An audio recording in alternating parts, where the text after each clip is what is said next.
Okay, it's 4 p.m. We'll call the meeting to order of the Zoning Board of Adjustments. First order of is approval of minutes from June 22nd, 2017, the last time we met. So I will entertain a motion once those minutes are read. I will make a motion to approve. Okay. I'll second. All right, all in favor say aye. Aye. Any opposed? Kenny. Kimmy did. Okay, public hearing. Consider the request for a variance to reduce the building setback for lot 28, 29, 30, and 31A of the North Highland Addition subdivision, City Block 24 and City Block 67, located at 710 Bostwick Street. Do we have call for Yeah, call to order introduction? introductions. What do we want to do on introduction? Since we do have a couple of new members and we haven't met in a year, and then we'll have a couple more after city council meets this next time. I was just gonna kind of introduce Leo a little bit and then Caleb, our intern. All right. Caleb is currently an SFA a student studying public administration. He's from Joaquin, Texas, has spent his entire life in East Texas. Main interest concerns planning. Main interest as it concerns planning is in encouraging smart growth, walkable cities, improved social equity, redevelopment across failing districts. He also is very grateful for this opportunity to learn and serve inside the city of Nacogdoches. He's helped our department a lot so far. He's been with us about 2 weeks. Yeah. And then Leo here, Manti, let's see, Master of Public Administrations, University of Texas at Arlington, Master of Science, City and Regional Planning, University of Texas, Arlington, Graduate Certificate in Geographic Information Science, University of Science and Technology, Bachelor of Science, City and Regional Planning, came to us from a city called Harker Heights, where he was the senior planner. City planner at City of Wichita Falls, comprehensive long-range planner, City of Denton, community development intern, cities of Keller and Argyle, Texas. Encourages smart growth, urban and suburban redevelopment, inner city development, and beautification and historic preservation.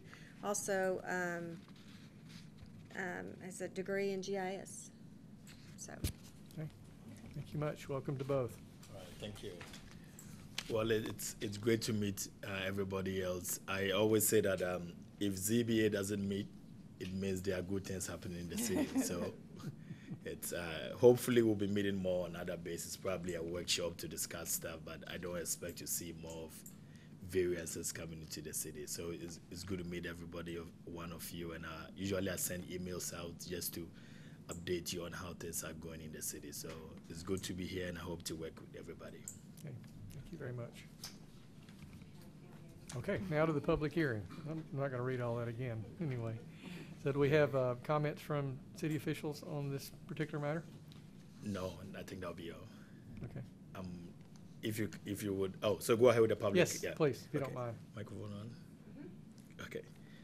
Well, this is a Jerry, this it didn't come on. This one. No. Oh, okay. Well, it's a variance for the rear setback. So our city regulations, and this is a property located at 710 Bostwick Street. Our city setback regulations allows for 20 feet of rear setback, and this property would actually be encroaching 1.2 feet into the rear setback. Ideally, it is not a hardship that has been created by natural circumstances, but it's a hardship that has been observed by the applicant and the surveyor, and they are making efforts to rectify the issue. To be honest, if the applicant had gone ahead to build this garage, probably we wouldn't have seen it, because we have a survey showing it to be 20 feet, but the applicant went ahead to get a second opinion from another surveyor who actually did a correct survey and realized that it was 1.2 feet short. So per our city regulations, front setback is 25 feet. And let me go ahead and show I have a location map on the screen showing 710 Bostwick Street. This is the zoning map showing it as a single family. And then, like I said earlier, the setback requirement for this will be 25 feet in the front, 6 feet on the side, and then 20 in the rear. In consultation with the applicant, they plan on building an accessory structure at the back of this building, and the survey currently shows it to be 20 feet setback. So everything was right. So they actually set their concrete pad 20 feet away from that rear setback to meet city requirements.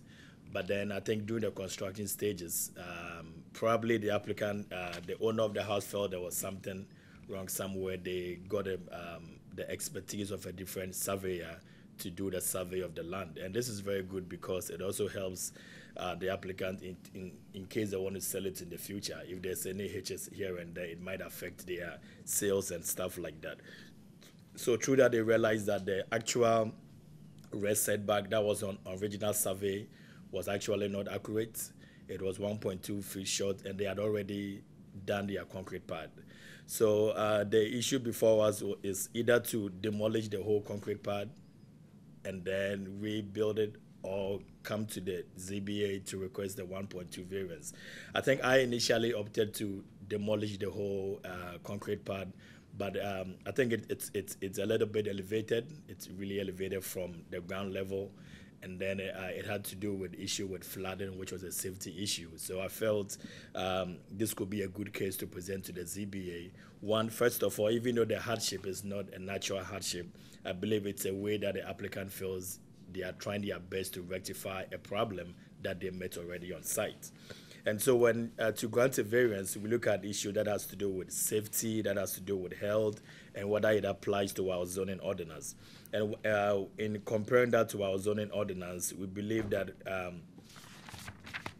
granting this applicant will this variance is not necessarily in line with our zoning requirements, but at the same time, it does not violate the spirit of our zoning and comprehensive plan. It's 1.2 feet.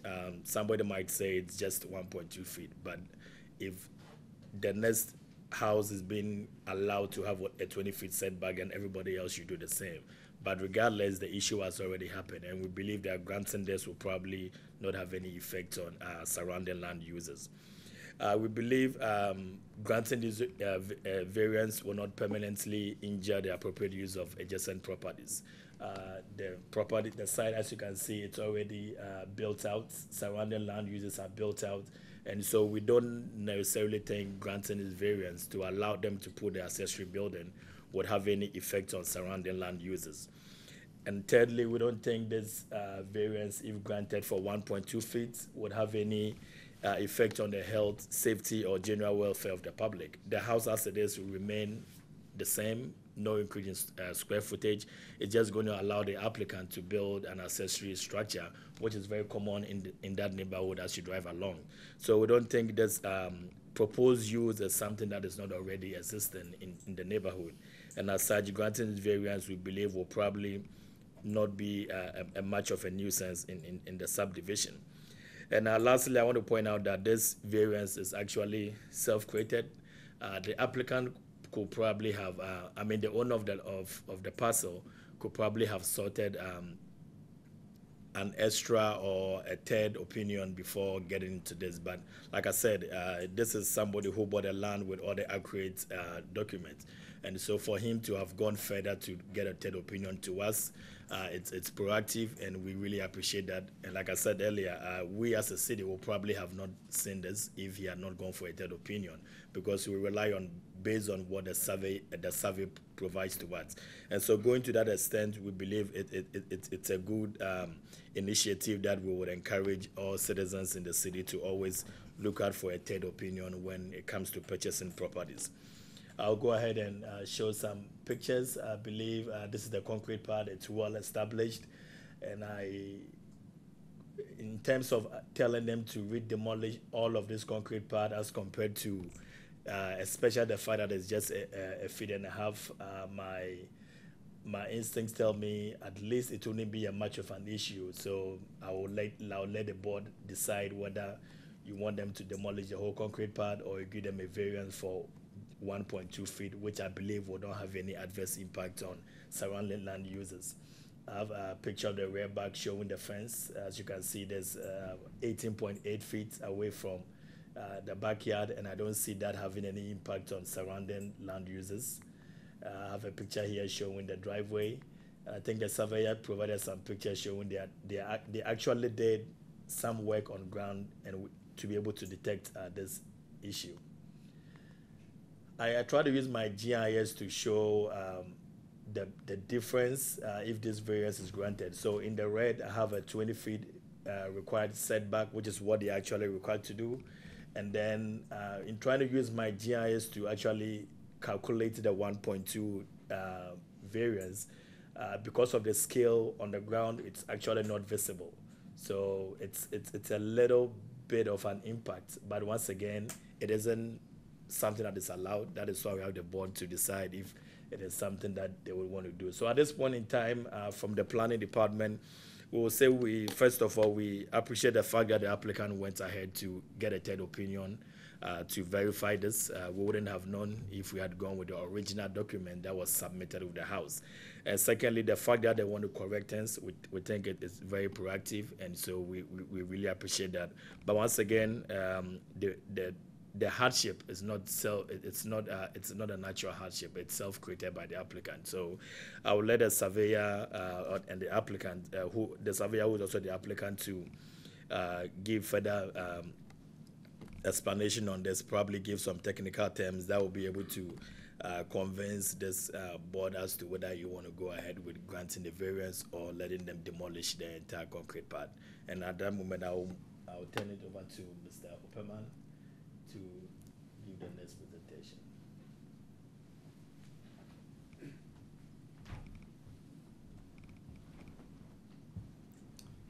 Thank you, Liam.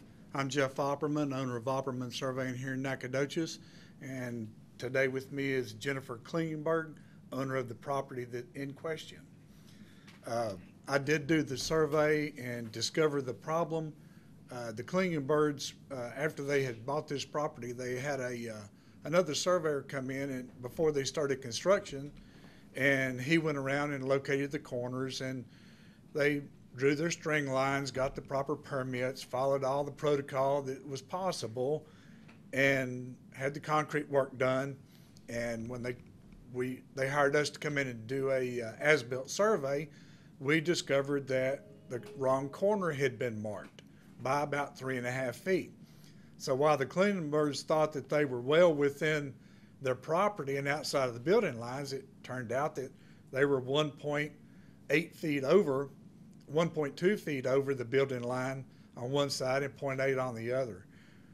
One good thing is fortunate that it is a 20-foot building line on both sides of the line. However, the Klingenbergs were very concerned. They wanted to do this right. They've had a fence, brand new fence that was built on the other side that suffered by 8 inches, and they actually had that moved also. So they're very concerned about getting this straightened out and getting a possible variance on it. And at this time, we'll entertain any questions that you might have. Okay. Any questions? No questions. Ms. Klingenberg, anything you'd like to add or anything? I can't think of anything. This is my first time to ever be in something like this, and I appreciate all the work that you did for this and everything. We just want to do it all right and everything. It started as just fixing the driveway, and then we just, and then it was so. I understand. Yeah, it kinda, Yeah, we'd appreciate your consideration, and we'll have a seat and answer any questions that might come up. Thank you. Thank you so much. Okay, do we have anyone that would like to speak in favor? Do we have anyone that would like to speak in opposition? Okay, all right. It's a quiet group today. Any discussion within the group? Any questions that you have? None here. Okay. All right, I'll entertain a motion. I'll make a motion that we approve Okay, you have a second? I'll second. Okay, all in favor say aye. Aye. Any opposed? All right, it passes. Sounds good. That is our only item on the agenda today. It's 4:16, and this meeting is adjourned. Thank you for attending.